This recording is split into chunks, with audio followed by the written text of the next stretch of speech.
Amis sportifs, bonsoir. Heureux de vous retrouver en cette nouvelle année 2024 en pleine santé. Puisse Dieu, le Tout-Puissant, vous accorder beaucoup de joie, beaucoup de paix, beaucoup d'amour et surtout beaucoup de bonheur et également beaucoup de succès. Oui, succès que nous souhaitons pour l'organisation de la 34e édition de la Coupe d'Afrique des Nations ici en Côte d'Ivoire.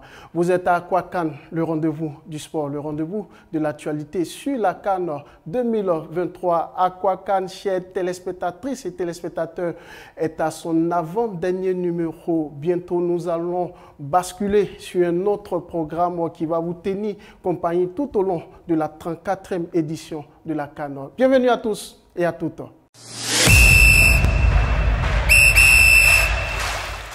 Au milieu de ce numéro, le groupe à la loupe jettera son regard sur le groupe A, la poule du pays organisateur, la Côte d'Ivoire. Avec Cécile Mobio, nous aurons les dernières informations autour de l'organisation de cette CAN en Côte d'Ivoire. Et la question de la semaine portera sur la contribution du CNSE, Comité national de soutien aux éléphants, dans la réussite de la CAN de l'hospitalité. Et pour en parler, j'ai en plateau le coach, l'un des coachs les plus chevronnés de sa génération. Il s'agit du coach Alain Yoncian. Alain, coach, Aquaba. Aquaba, merci. Merci de nous visiter ici sur ce plateau d'Aquacan pour vivre ensemble la 34e édition de la CAN. Merci. J'aurai tout à l'heure ici en plateau le président du CNSE, à savoir Quadio Adonis, qui va nous rejoindre dans quelques minutes. Alors coach, avec vous, nous allons décortiquer l'actualité autour de cette 34e édition de la CAN et on démarre maintenant avec le groupe à la loupe. Le groupe A, constitué de la Côte d'Ivoire, du Nigeria, de la Guinée-Bissau, de la Guinée équatoriale, est l'un des groupes les plus relevés de cette compétition. Si la Côte d'Ivoire et le Nigeria sont donnés favoris de ce groupe, il faut néanmoins se méfier des petits poussés que sont la Guinée équatoriale et la Guinée-Bissau. Ces équipes sont-ils capables de relever le défi? Nous avons posé la question à nos confrères et voici les différentes réponses. C'est le foot de guerre, clairement, du groupe de la Côte d'Ivoire. Le Nigeria vient avec une armada offensive impressionnante. Le Nigeria, avec son milieu de terrain fourni, on a appris aujourd'hui le forfait de Wilfried Ndidi, mais il y a des éléments comme Iwobi qui peuvent faire le travail. Si vous ajoutez ce milieu de terrain costaud à Osimhen, à Boniface, à Yenacho devant, c'est un foot de guerre que la Côte d'Ivoire s'apprête à faire. Alors pour la Côte d'Ivoire, il faut d'abord bien négocier le match d'ouverture face à la Guinée-Bissau. Ensuite, il faut tenir tête au Nigeria, sinon le battre pour se qualifier directement. Et ensuite, être un peu plus relax si on gagne les deux premiers matchs, pour être un peu plus relax face à la Guinée équatoriale qui sera le troisième adversaire des Ivoiriens. La Guinée équatoriale qui est en constante progression ces dernières années. La Guinée équatoriale qui, lors de sa première CAN en 2012, quand elle a co-organisé cette compétition avec le Gabon, était arrivée en quart de finale. En quart de finale, sortie par la Côte d'Ivoire de Didier Drogba. Oui, cette Guinée équatoriale est revenue en 2015 lorsqu'elle a organisé à elle seule la compétition remportée par la Côte d'Ivoire. La Guinée équatoriale avait terminé c'était ici jusqu'en demi-finale et cette Guinée équatoriale est revenue en 2021, elle a été quart de finaliste et en 2019 également elle a été quart. Donc cette Guinée équatoriale est en constante progression. Derrière, il y a la Guinée-Bissau qui est aussi en constante progression. 4e participation dessus, 2017, 2019, 2021, toujours au premier tour. Mais cette équipe a quand même un très bon groupe, il faudra se méfier d'elle. La poule de la Côte d'Ivoire, c'est une poule abordable pour les éléphants de Côte d'Ivoire, même si en son sein on retrouve l'ogre nigérian avec 18 participations, dont 15 fois sur le podium et 3 titres continentaux. Vous avez également les petits poussés qu'on peut qualifier de Guinée équatoriale et Guinée-Bissau. Pour ce qui est de la Guinée équatoriale, c'est quand même 2 quarts de finale en 2012 et 2021. La Guinée-Bissau qui a sa 4e participation consécutive à la CAN.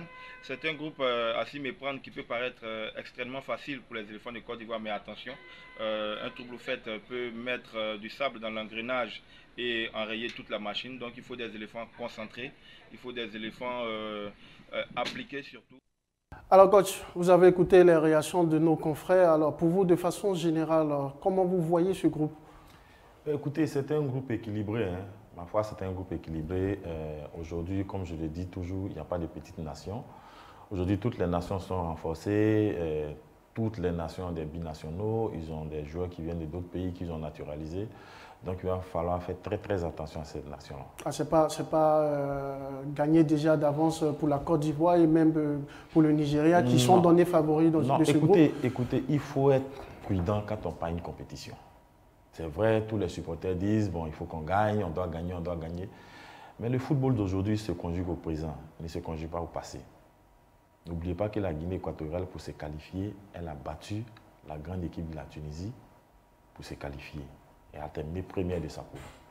La Guinée-Bissau est en train de monter en puissance. Aujourd'hui, elle a des binationaux, des Portugais, un peu de partout, même souvent des Ivoiriens qui vont se naturaliser dans ces pays-là, juste pour essayer de se faire voir. Donc, avec ces équipes-là, il faut aller avec beaucoup de prudence. Ah, il faut les prendre au sérieux, en fait. Il faut les prendre au sérieux. Ne dit-on pas que ce sont des petits poussés. Et puis après, dans le match, tactiquement, si ces équipes-là mettre quelque chose en place, il va falloir qu'on soit à la hauteur de pouvoir déjouer les systèmes tactiques. Alors, coach, cette équipe de la Guinée-Bissau qui va affronter la Côte d'Ivoire en match d'ouverture le 13 janvier 2024, alors est-ce que cette équipe-là, qui a déjà battu le Nigeria, est capable de créer cette surprise au stade Alassane Ouattara? À vous entendre. Écoutez, ne minimisons pas un peu cette équipe de Guinée-Bissau. Parce qu'elle va venir avec ses armes, elle va venir avec tout ce qu'elle veut, elle va se lancer dans la compétition sans arrière-pensée. Elle se dit, c'est sa 4e participation, il faut que cette fois-ci, qu'on s'arrange pour sortir de la poule. Donc pour sortir de la poule, il va falloir bien aborder la première rencontre. Et la première rencontre, ça sera contre la Côte d'Ivoire. À nous d'être prudents, à nous de savoir faire des choix et à nous d'être concentrés dans tout ce que nous allons faire. Parce que ça serait un match tactique qui n'aura rien à voir avec les autres matchs des éliminatoires. Ça, il faut s'attendre à un très bon match et de très haut niveau. Alors, coach, au niveau d'une Nzala nationale, à savoir la Guinée équatoriale, qui est, comme vous le dites, monte en puissance, cette équipe-là, est-ce qu'elle peut créer la grosse surprise avec ces deux grands géants de ce groupe? Écoutez, ça va dépendre de leurs prestations et de la forme de leurs joueurs. Parce que vous savez, la compétition, elle n'est pas longue. D'autres pensent qu'elle est longue, mais elle n'est pas longue. Si vous abordez les 15 premières minutes dans les meilleures conditions, vous avez forte chance de faire une très belle compétition. Mais si vous abordez les 15 premières minutes, je dis très bien les 15 premières minutes du premier match, dans les conditions qui ne vous sont pas favorables, au fur et à mesure, vous risquez de sortir de votre compétition. Donc, il faut que toutes ces équipes-là, la Côte d'Ivoire prenne toutes ces équipes au sérieux. Plus on fera de très bons matchs en poule, plus la suite nous sera facile. Et si on arrive à ne pas faire de véritables bons matchs en poule, le doute va commencer à s'installer et ça risque d'être difficile pour nous pour la suite. Alors, le premier match de cette équipe du Nzala national, je rappelle, ce sera face au Nigeria. Et cette équipe évolue, comme on le dit, en 2012, elle a fini quart de finaliste. En 2015, chez elle à domicile, elle était sur le podium, elle a fini 4e. En 2021, c'est-à-dire récemment au Cameroun, elle était également quart de finaliste. Quand elle vient ici, elle vient avec quel objectif? Elle vient pour chercher la demi-finale. C'est tout. L'objectif que l'entraîneur, le sélectionneur Joao Mika va leur assigner, que peut-être le président de la République va leur assigner, nous avons fait les quarts de finale, allons-y chercher les demi-finales. Puisque nous avons déjà fait les quarts de finale, après on a eu les demi-finales, on est revenu encore au quart de finale, pourquoi pas ne pas aller chercher les demi-finales? Je pense que si le sélectionneur va dans cette optique, ils auront cette force, ce mental-là d'acier, et puis ils vont essayer, pourquoi pas, titiller le Nigeria. Et ce qui est bizarre, c'est que le Nigeria fait toujours un très bon match au début de la compétition, et puis après, au fur et à mesure, l'équipe plonge. Alors, à vous entendre, on on ne doit pas s'attendre à cette équipe du Nigeria qui peut déchanter? Non, cette équipe de Nigeria, c'est vrai, elle a des joueurs, elle a de très bons joueurs individuels, tout et tout, mais le collectif, ma foi, c'est difficile que ça prenne pour l'instant. Et pourtant, le Nigeria est compté parmi les favoris de cette CAN ici en Côte d'Ivoire. Oui, mais tout spécialiste doit compter avec le Nigeria puisqu'ils ont combien d'étoiles? Il y a tout ça aussi qui milite en leur faveur. Mais regardez la dernière CAN. La meilleure attaque, le meilleur buteur, après les phases de poule, et le Nigeria sort à quel moment? C'est la grande question. Peut-être qu'il y a un problème que le sélectionneur n'arrive pas jusqu'au jour d'aujourd'hui à déceler au niveau du Nigeria. Peut-être que le fait de gagner 3-0, 4-0 les premiers matchs, peut-être qu'il se laisse aller. Et puis après, dès qu'il prenait un but, pour revenir à la marque, ça devient difficile. Ce genre d'équipe qui encaisse et qui ne reviennent pas à la marque, quand cette équipe est menée, je pense qu'elle n'a plus ce mental d'acier là pour revenir. Par contre, les équipes, comme on dit en griffe, les petites équipes comme Guinée équatoriale, Guinée-Bissau, quand elles sont menées, elles ont un 12e homme derrière, elles ont ce mental-là qu'ils vont chercher, et puis souvent, ils arrivent à faire des matchs nuls, et puis peut-être qu'ils arrivent à passer au tir au but. Donc, il faut faire très attention avec ce genre d'équipe. En la matière, le programme des rencontres n'est pas favorable pour le Nigeria. Parce que dès qu'elle finit avec la Guinée équatoriale, elle attaque la Côte d'Ivoire. Je pense qu'à nous de faire le plein contre la Guinée-Bissau, mais avec beaucoup de maîtrise et avec beaucoup d'attention. Ensuite, quand on arrive devant le Nigeria, on se met à l'abri. On a notre place, nous sommes qualifiés pour le prochain tour. Et à partir de là, on peut, un temps soit peu, reposer nos ténors, nos titulaires pour essayer de récupérer. Parce que, dites-vous que ce n'est pas des matchs de 90 minutes que nous allons jouer. Ce sera des matchs de 120, 130 minutes. Parce que l'intensité qui sera mise dans cette compétition-là, ce n'est plus la même intensité qu'il y avait pendant les matchs. Oui, parce qu'il y a des minutes supplémentaires qui s'ajoutent à chaque arrêt de jeu. Chaque arrêt de jeu. Et puis l'intensité qui sera dans ces matchs-là sera de telle sorte que nos éléphants seront obligés de se surpasser. Parce que le 12e homme va les emmener à se surpasser. Alors, parlons de nos éléphants. On ne vous a pas entendu sur la liste de Gassé, liste qui avait été communiquée le jeudi dernier, qui est maintenant définitive. Quel est votre regard sur ce commando? Écoutez, c'est le sélectionneur qui vit avec son groupe. C'est lui qui a fait ses éliminatoires avec son groupe, c'est lui qui connaît son monde, c'est lui qui sait qui peut à tel moment faire la différence. Donc je pense que nous, en tant que techniciens, nous avons le droit de soutenir ce qu'un de nos confrères a présenté comme liste. Aujourd'hui, je ne me vois pas en train de donner une liste différente de celle que Gassé a donnée. En termes de joueurs qui, ma foi, brillent dans les clubs, à la limite, on aurait pu partir avec 4 gardiens. Ah, pourquoi? Ça, pour moi, on aurait pu partir avec 4 gardiens. Déjà avec 3, c'est pas évident qu'on joue avec les 3. Oui, mais on peut même finir la compétition, même et puis ne pas avoir un seul gardien. Je vous donne un exemple simple.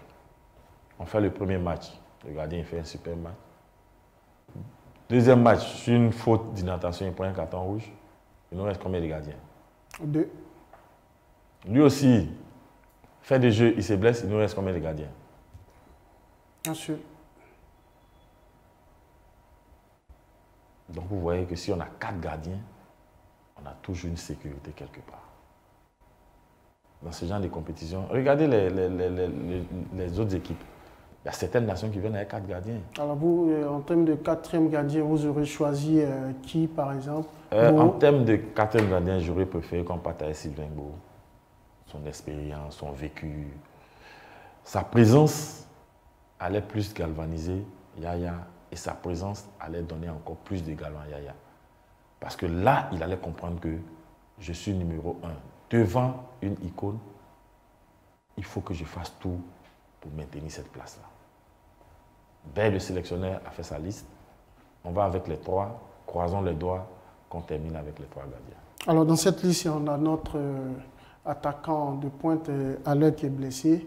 Est-ce que ça ne vous donne pas des inquiétudes quand on sait qu'il a 3-4 semaines pour revenir à sa forme? Je pense que le sélectionneur a échangé longuement avec les staffs médicaux sur le cas de Haller.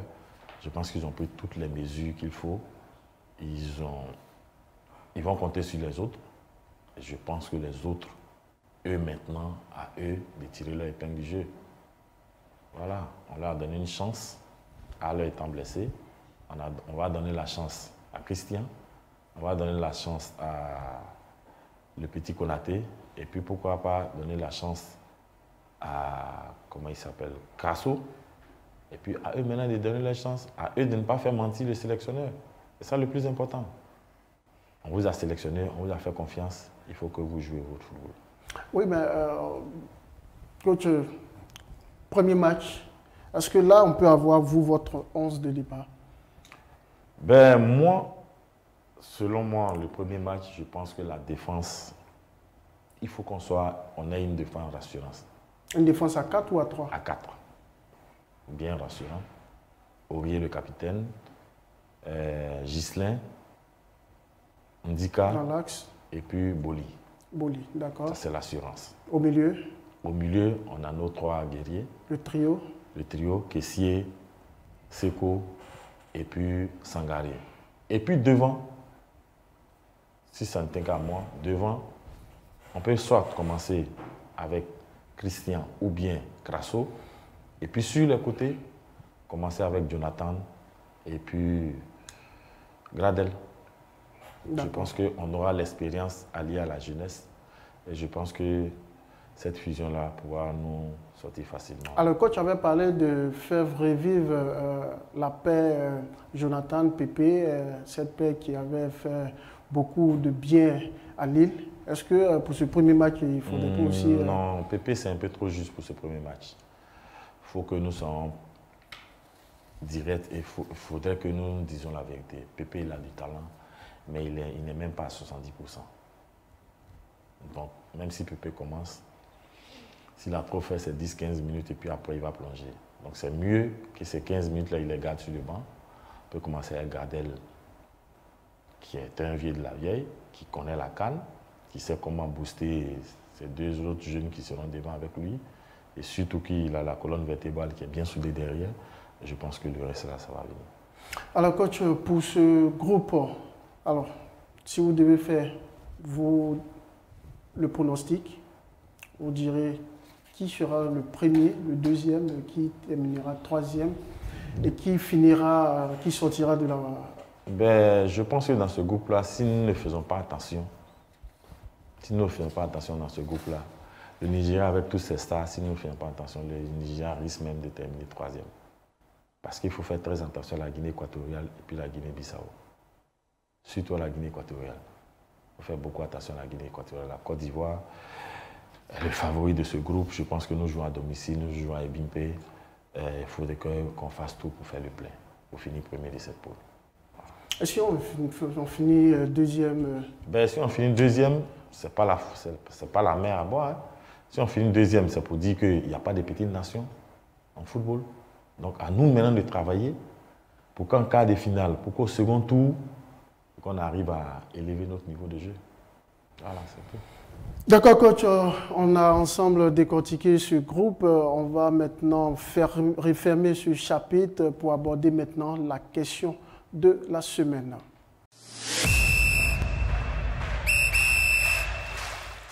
Dans exactement 8 jours, le coup d'envoi de la 34e édition de la Coupe d'Afrique des Nations sera donné au stade olympique Alassane Ouattara d'Ebimpe. Quelle sera la contribution du Comité national de soutien aux éléphants? On en parle en plateau, mais avant, suivons cet élément.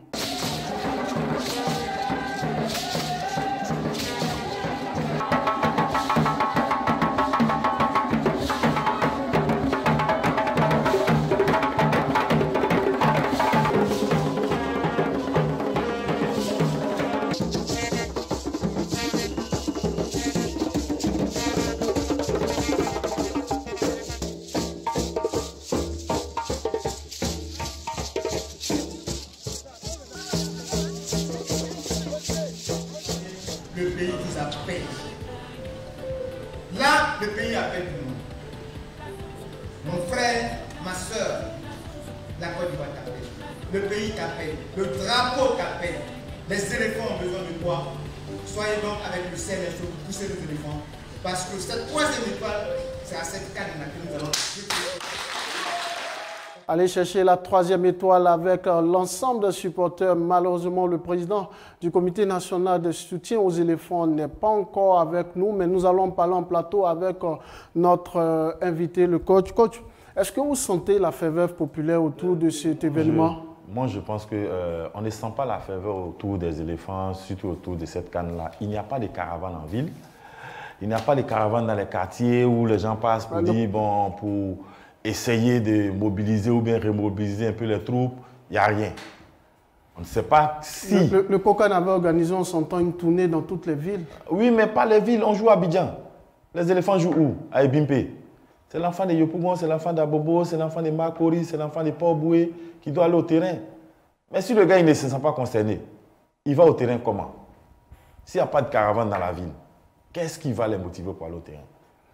Il y a beaucoup de communication autour de l'événement. Non, je pense que la communication n'est pas ce qu'elle doit être. Ici, en Côte d'Ivoire, la seule communication qui marche, c'est du porte-à-porte. Il y a les réseaux sociaux, le COCAN est très actif sur les réseaux sociaux. Dis-moi, le gars, il paye sa connexion pour aller faire autre chose sur les réseaux sociaux. S'il est sur les réseaux sociaux et qu'il voit la caravane en train de passer dans le quartier, mais les enfants vont suivre la caravane et ces images-là, ils vont amener les parents à aller chercher les tickets pour que les gars partent au terrain nombreux. Au-delà, c'est vrai que vous ne sentez pas un peu l'ambiance, mais les tickets, il n'y en a plus. Même s'il n'y a plus de tickets, le fait qu'il y ait la caravane dans les quartiers, avec les camions, avec les ambiances, tout ça là, je te dis que tout le monde va se sentir concerné.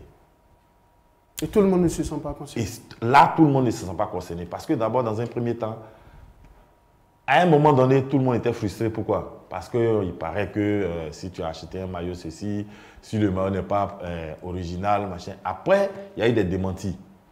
Mais tout ça, l'Ivoirien, il a ça derrière la tête.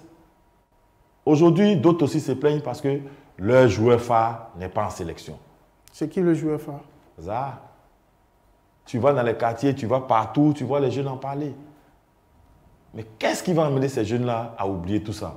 Ce sont des caravanes, des showtime dans les quartiers, l'ambiance. Qui doit le faire? Le COCAN? C'est le COCAN et la fédération, les deux ensemble. Même le ministère. Le ministère des Sports. Le ministère des Sports, ils peuvent se mettre ensemble, voir les communes pour organiser les choses.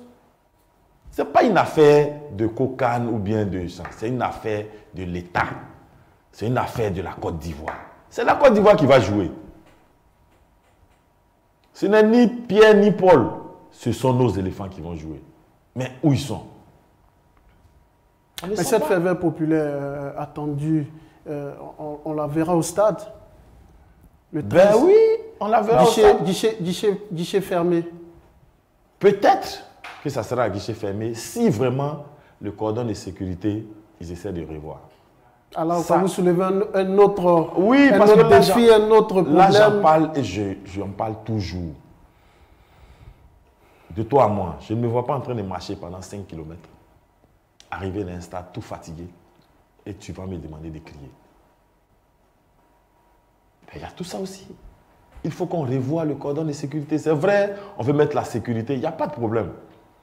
Mais il faut qu'on essaie quand même de réduire les distances et permettre à la population d'être plus proche de son équipe nationale.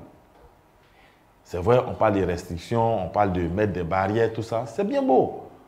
Ils ont besoin de concentration. On ne dit pas d'aller voir les joueurs, mais on dit d'aller faire le show dans le terrain. Et pour aller faire le show au terrain, il faut que le gars soit capable de quitter dans son quartier avec un véhicule, arriver à l'entrée du stade, garer dans un parking sécurisé et marcher ne serait-ce que 100, 200 mètres et puis rentrer, aller faire son show.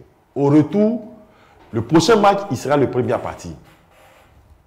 Mais quand je finis le match, comment je rentre? Quand tu passes à tout cela, c'est compliqué. Donc, venons dans les quartiers. Il faudrait que les gars viennent dans les quartiers pour faire l'ambiance, pour faire le spectacle. Et ça va amener ceux qui sont réticents à aller au stade. Alors, coach, vous qui avez sillonné beaucoup de stades, quel est l'apport du 12e homme? Quand je parle du 12e homme, et là, je parle du comité de soutien aux éléphants. Est-ce que ce comité-là, le fait de jouer des sons dans le stade motive? Vous savez, quand tu sors des vestiaires, et que tu sens que ton public est là pour toi, il n'y a rien de plus rassurant. Tu peux décrocher la lune. Tu peux même déterrer, battre même le plus fort. Parce que tu te sens, comme on le dit, entre guillemets, tu te sens homme. Parce que tu te dis, voilà, j'ai un soutien, il y a des gars qui sont là, je vais sans réfléchir et je vais gagner. Mais quand tu sors et que l'ambiance est timide, mais tu te dis, ben attends, je me bats pour qui? Je me bats pour ce peuple-là qui a souffert, qui est venu. J'entends les cris, mais je vais à fond. Donc l'ambiance est très très importante. Soutenir les gars, même si le gars rate la passe, il faut encourager. Parce que ce n'est pas facile de jouer sur une pelouse et quand tu regardes les gradins, tu as 60 000 spectateurs. Oui, quand vous êtes en haut, vous pensez que c'est facile. Mais descends là, tu vas voir le stress. Alors, quand on a vu au stade de Félix Houphouët-Boigny des supporters huer Franck Kessié. Mais qu'est-ce que ça a enlevé à Franck Kessié? Au contraire. Alors, l'attitude est bonne? Ce n'est pas une bonne attitude. D'accord. Et même là, c'est condamnable. Parce que vous ne pouvez pas huer l'un des meilleurs joueurs de notre équipe nationale. Je peux dire même le patron de l'équipe nationale. Le box-to-box, vous le huez. S'il sort de son match, qui le remplace? Qui va faire le gros boulot? Mais malgré ça, il a un mental d'acier. Pourquoi? Parce qu'il vient d'où? C'est un enfant de Yopougon. Il est habitué à ça. Il jouait des tournois dans des quartiers où les adversaires venaient les menacer, tout ça. Mais il est habitué à tout ça. Mais je pense qu'en tant qu'Ivoirien, ce n'est pas bon. Et j'espère que les gars vont plus répéter ça. D'accord. Alors, coach, le CNSE sera dans l'enceinte du stade Alassane Ouattara de Bimpe. Alors, pour vous, combien de personnes faut-il pour ce comité-là pour pouvoir faire au mieux mettre l'ambiance? Moi, je pense que sans trop exagérer, si on peut avoir 500 à 1000 personnes pour le CNSE, je pense qu'ils pourront faire vraiment du bruit. Vous pouvez scinder le groupe en deux. Vous mettez 500 à gauche, 500 à droite. Mais quand ces deux voix-là se retrouvent, regardez ce que ça provoque. Regardez l'ambiance. Vivez un peu, comme on appelle chez nous, la chaleur des vestiaires. Ben, il n'y a pas plus heureux quand un joueur sent que les supporters sont là pour lui. Même quand l'entraîneur, que tu n'as même pas confiance à ce que tu mets en place. Ça arrive, hein? D'accord. Et puis quand tu sens que ton public est derrière toi, ben écoute, tout roule.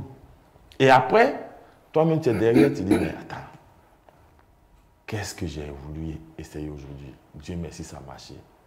Mais si ça ne marchait pas. Aucun entraîneur dans ce monde n'a la science exacte. Les seuls qui ont la véritable science exacte, ce sont nos joueurs. Peu importe les systèmes de jeu que tu vas mettre en place, s'il n'y a pas une bonne animation, ça ne sert à rien. Alors, coach, d'aucuns, c'est vrai que la question allait être posée au président du CNSE, mais d'aucuns décrit un peu la méthode, bien la manière d'animer de ce comité-là avec les tam-tams. Est-ce que pour vous, il faut améliorer, il faut changer? Ben moi, je pense qu'il faut... Surtout qu'on est dans un stade qui va compter que de 60 000 Non, mais places. les tam-tams, c'est bon, mais il faut que ce soit bien ordonné ou bien avec une belle harmonie. Il faut que, quand on finit avec une chanson, il faut qu'on enchaîne. Il ne faudrait pas qu'on fasse une seule animation du début jusqu'à la fin. Il faut qu'il y ait des variantes. C'est ce qu'on voit? Voilà, c'est ce qu'on voit. On a l'impression que c'est le même refrain du début jusqu'à la fin. On a l'impression qu'il n'y a pas beaucoup d'amélioration, il n'y a pas beaucoup de variations dans tout ce qu'ils font. Mais on peut le faire. On peut aller voir des groupes d'animation dans les quartiers, leur solliciter. Ils peuvent nous apporter une aide. Et tout ça, mis ensemble, je pense que ça va donner quelque chose de... Ah, vous souhaitez qu'on ajoute des groupes Oyo au CNSE? Pourquoi pas? Parce que eux, c'est des spécialistes des tam-tams. Vous comprenez? Et ils savent à quel moment il faut changer le rythme. Ils savent à quel moment il faut baisser. Ils savent à quel moment le ton doit monter. Parce que c'est leur travail. C'est leur habitude. Quand vous les trouvez dans les matchs, dans les quartiers, mais même le parrain, il n'a pas envie de donner un sou. Mais ils ont une manière d'attaquer le parrain tout de suite. Le gars, sans faire exprès, ça sort. Pourquoi? Parce qu'ils ont cette capacité-là, ils ont cette possibilité-là de réussir ça. Pourquoi ne pas les associer? Pourquoi rester figé toujours sur un groupe? Regardez, moi je prends un exemple. Regardez les supporters maliens. Le comité des supporters du Mali, ou bien du Nigeria, ou bien des autres pays. Vous voyez comment ça, les gars chantent? Pendant que d'autres sont ici au milieu en train de taper tam-tam, d'autres sont là-bas en train de taper autre chose, d'autres sont là en train de faire autre chose. Et puis, ils vivent plus le match même que les acteurs qui sont sur le terrain. Mais nous ici, après une mauvaise action... Alors justement, on en parlait avec certains confrères, les Ivoiriens ne savent pas supporter. Non. L'Ivoirien ne sait pas supporter. Il faut avoir peur alors pour le 13. L'Ivoirien ne sait pas supporter. Ça, il ne faut pas qu'on se le mente. Il faut avoir peur pour le 13. Moi, j'ai sillonné pas mal de pays, mais quand vous allez dans les stades, regardez les autres supporters, malgré qu'ils sont menés, mais regarde comment ils supportent leur équipe. Malgré même le gars, il fait des bêtises, mais ils sont tous derrière leur équipe. Après, en interne, ils vont régler leurs problèmes. Après, en interne, ils vont faire des critiques, ça va aller où ça peut aller. Mais nous ne savons pas supporter. On fait un effort, mais on a trop de techniciens en Côte d'Ivoire, donc on ne peut pas être supporter. Alors, coach, ce que vous dites me fait peur parce que le 13, en cas de mauvaise action d'un joueur, j'ai peur qu'on use ce joueur-là comme on l'a fait pour Franck ici. D'abord, je vais vous dire, d'abord, il y a certaines personnes qui vont aller au terrain. Certaines personnes vont aller au terrain, d'abord avec d'autres choses dans la tête. Pourquoi? Parce que pour eux, ils ont, d'après eux, leur chouchou, tu comprends? Leur chouchou qu'ils aiment, qui n'est pas dans la liste. Il s'agit des arts. Déjà, ça va causer déjà un fossé quelque part. Ça, c'est de 1. De 2, d'autres vont se retrouver dans certains joueurs. Mais il faut que ce groupe-là soit soudé. Il faut que ce groupe-là parle le même langage. Et je pense que c'est ce qui est en train de se faire à San Pedro. Alors, justement, parlant de San Pedro, coach, j'ai la chance de vous avoir. Vous êtes un technicien. Et je voudrais ensemble qu'on parle un peu de cette préparation à San Pedro. Alors, cette préparation, quelles sont les clés pour comprendre un peu ce qui se fait actuellement à San Pedro? Ok, dans un premier temps, c'est d'inculquer d'abord aux jeunes de vivre ensemble. C'est la première des choses. La deuxième chose, c'est d'inculquer à ces jeunes-là comment aborder une compétition de cette envergure. Les anciens vont parler de leur expérience. Les moins jeunes vont exprimer ce qu'ils ont vécu dans les CAN passés. Et puis ceux qui viennent d'arriver, comment les intégrer pour ne pas qu'ils soient dépaysés, ce qui n'a rien à voir avec les matchs éliminatoires. Voilà pourquoi ce stage-là, il est très, très, très important. Parce que ça sera un stage, comment tu veux dire, un stage d'affûtage, où l'entraîneur va mettre l'accent sur sa stratégie, c'est-à-dire dans quelle philosophie. La philosophie de jeu. La philosophie de jeu.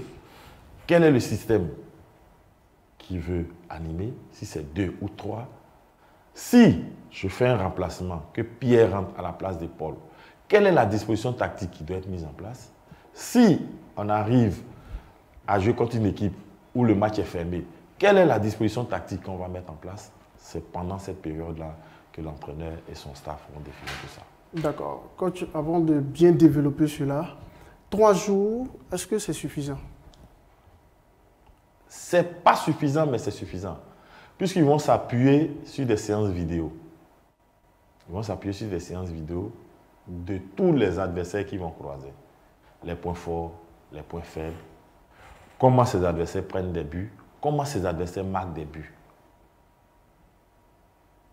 Voilà sur quoi ils vont travailler. Quand l'équipe, par exemple, je prends la Guinée-Bissau, quel est le point fort de la Guinée-Bissau? Comment ils encaissent? À quel moment ils encaissent? Comment ils marquent? À quel moment ils marquent des buts? Quel est le temps fort pendant les 45 premières minutes? Quel est le temps faible pendant les 45 premières minutes? Quel est le temps fort pendant les 45 deuxièmes minutes? Quel est le temps faible? C'est tout ça là. Quand tu es un très bon analyste vidéo, il fait tous ces découpages. Et vous faites des séances d'entraînement en fonction de la stratégie, du système de jeu global de cette équipe. Qui est le joueur en forme du moment? Comment arriver à faire sortir le joueur de ce match? Comment arriver à prendre le dessus? Donc c'est tout ça que vous mettez en place. 3 jours, c'est pas beaucoup, mais c'est beaucoup. D'accord, coach. Alors, coach, c'est vrai que vous avez donné votre 11 de départ pour le prochain match. Mais parlons un peu de combinaison au niveau de certains secteurs du jeu. En défense, quand vous voyez la liste définitive, quelles pourraient être les combinaisons en attaque? Les meilleures combinaisons? Moi, je pense que la meilleure combinaison, pour moi, en attaque, il faut compter aussi avec... pourquoi j'ai oublié son nom là? Boga. Il faut compter aussi avec Jérémy Boga, qui a cette facilité de dribble et de marquer, de pouvoir enrouler. Mais il aura plusieurs combinaisons en attaque.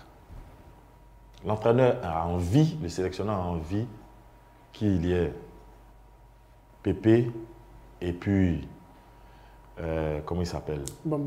Bamba sur les côtés pour alimenter un avant-centre qui peut être Christian, qui peut être Crasso, mais sans oublier... À l'heure. Oui, il sera à l'heure. Mais sans oublier que derrière, il y a d'autres combinaisons qui sont encore plus meilleures, qui peuvent, ma foi, emmener l'équipe très haute. Quand tu prends un Boga, Jérémy Boga, qui, quand il joue sur le côté, qui est un faux ailier, mais qui a toujours la possibilité de rentrer en milieu de terrain pour permettre à son latéral de toujours aller pour faire des centres. Et là, quand le ballon tombe à l'entrée de la surface, c'est lui qui est là toujours pour les prendre. Il ne faut pas oublier cela aussi. Il y a aussi Gradel, qui a cette capacité de tirer bien les coups de pied arrêtés. Donc, il a sa fougue, il a son envie, il a son expérience. Donc, il y a tout ce monde-là mis ensemble. Ça peut faire des grandes choses. Mais il faut que le sélectionneur, maintenant, pendant ces jours-là, puisse trouver les meilleures combinaisons devant pour nous sortir des... Il y a aussi ce match amical qui va se jouer samedi face à la Sierra Leone. Sierra Leone, si ma mémoire ne me trahit pas, la Côte d'Ivoire avait affronté cette équipe lors de la CAN au Cameroun. Alors, on repart avec cette équipe-là pour nous préparer. Alors, dans ce type de match, qu'est-ce qu'il faut regarder pour pouvoir mieux décrypter cette rencontre? Il faut, dans ce type de match, il faut regarder la disposition tactique que la Sierra Leone va mettre en place, qui sera à peu près similaire à celle de la Guinée-Bissau. Voilà pourquoi le sélectionneur a fait ce choix. La Sierra Leone et puis la Guinée-Bissau, ces deux équipes jouent pratiquement dans le même style. Dans le même style. Donc jouer contre la Sierra Leone à quelques jours du premier match, c'est comment affronter la Guinée-Bissau si elle joue dans ce style. Et nous, en face, qu'est-ce qu'on doit faire? Elle a aussi à peu près le même style que la Guinée équatoriale. C'est la Sierra Leone, par moment, joue les attaques placées, attaques rapides. Et c'est la force de la Guinée équatoriale. C'est aussi les atouts de la Guinée-Bissau. Donc, ce tout mis ensemble, s'ils arrivent à faire un bon match, comme je l'ai dit, ce n'est pas le score qui est important. Ah, c'est pas le score n'est pas important. Non. Non. Dans ce genre de match-là, ce n'est pas le score Bon, donc, pour un pays qui organise la CAN, pour les Ivoiriens, c'est normal. Il faut gagner ce dernier match pour se mettre en confiance. C'est tout à fait normal. Pour toute équipe, il faut gagner le dernier match pour se mettre en confiance. Mais il faut regarder la disposition tactique qui est très importante. Nous, quelle sera la meilleure disposition tactique qui va déjouer celle qui sera mise en place? Dès qu'ils ont une idée de ça, je pense que le premier match, ça sera comme sur des roulettes. D'accord, coach, c'est ici que nous allons mettre fin à ce chapitre de la question de la semaine pour aborder maintenant les échos de la CAN avec Cécile Mobio.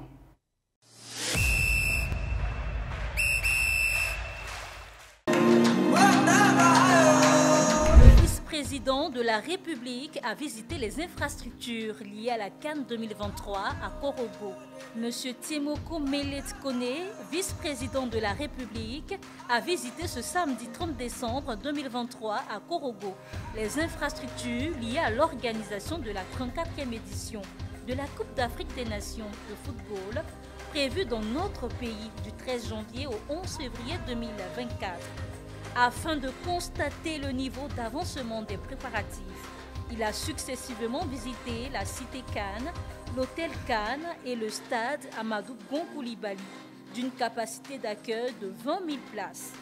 Le vice-président Tiemoko Melet Kone s'est dit satisfait des travaux de finition de ces infrastructures et a insisté sur le confort des équipes attendues, la qualité d'organisation de la prochaine CAN à Korogo et l'esprit de convivialité qui doit régner autour de la compétition afin que tous les participants sortent heureux, quels que soient les résultats.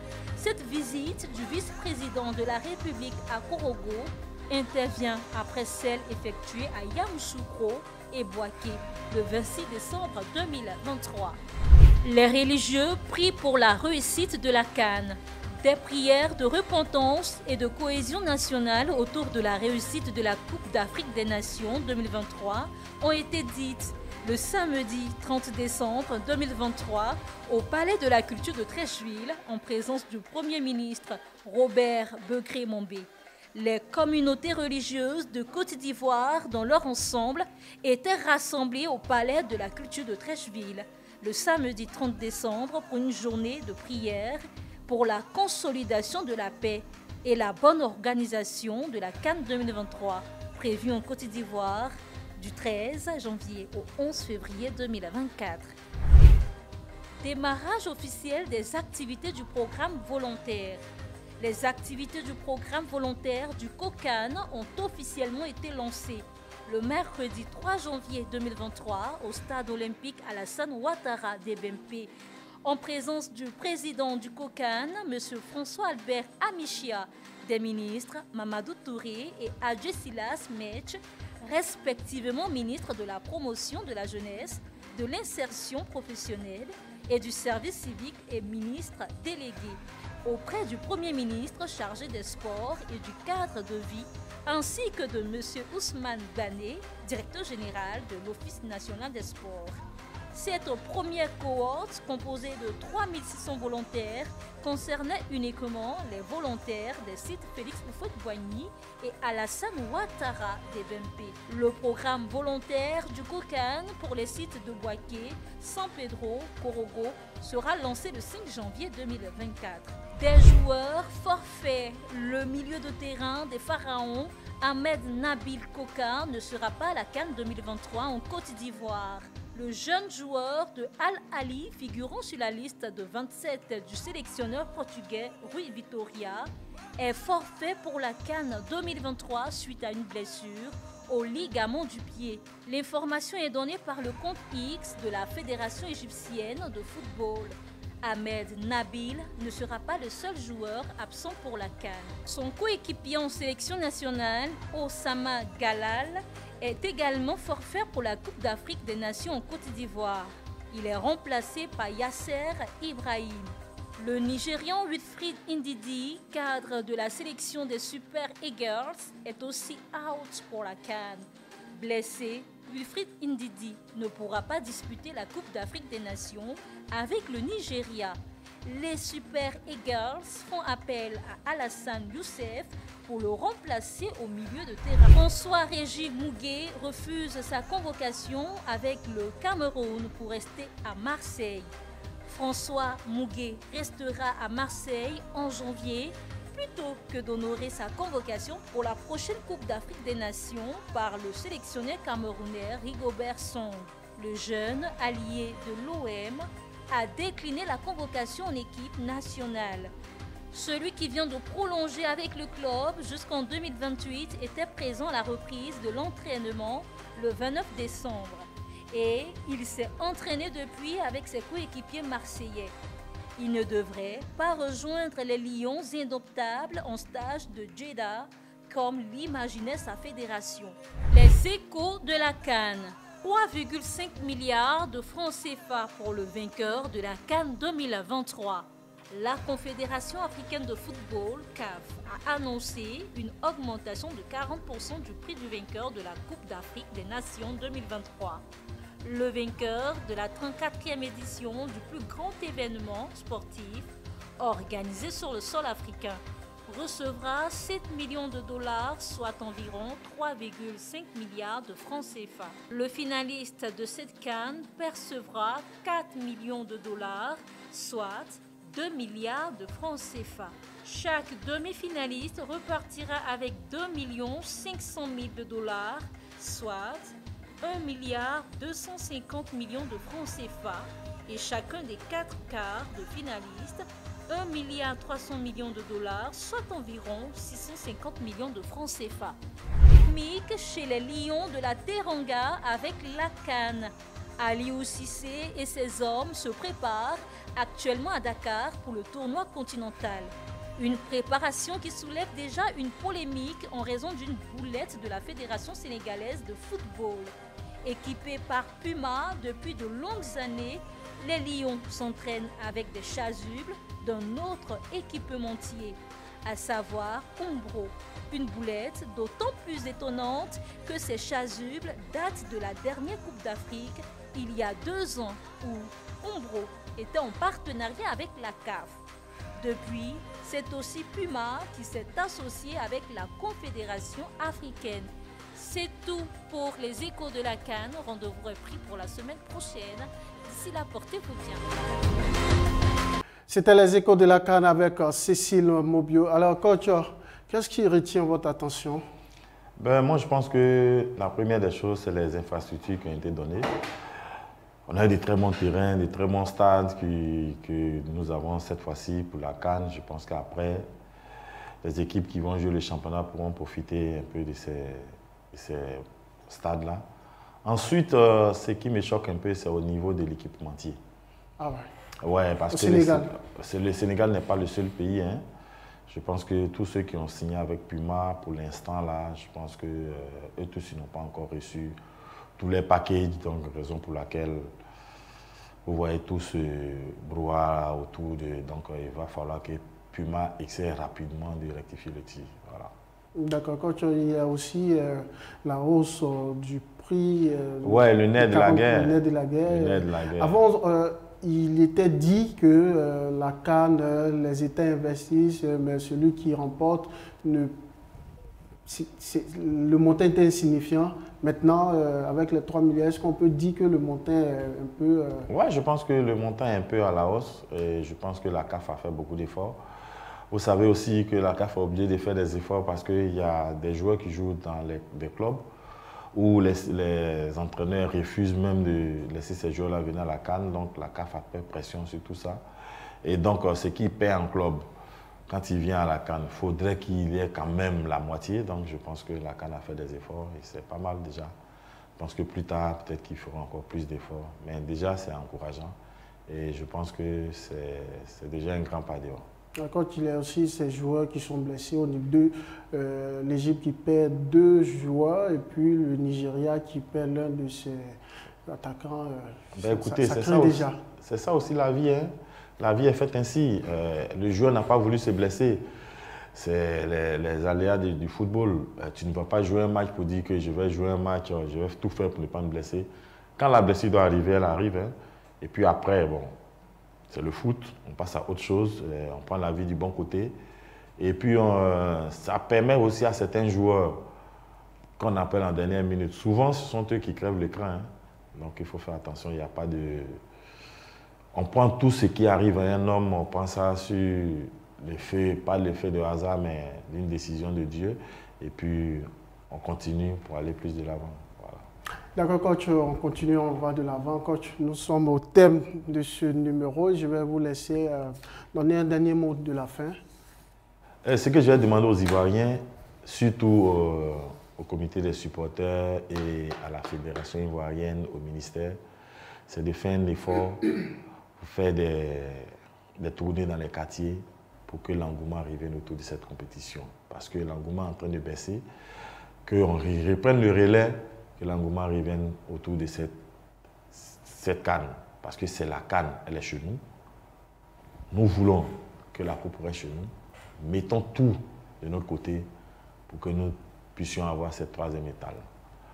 Bonne chance à nos éléphants, bonne chance à tout le monde, que Dieu fasse que le rêve devienne une réalité.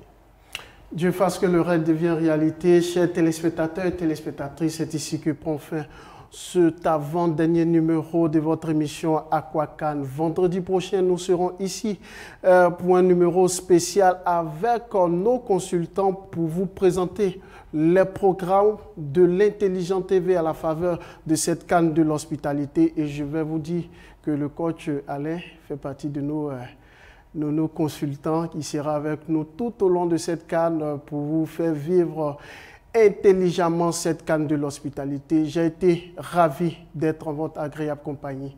Restez bénis et puis à très bientôt. Au revoir.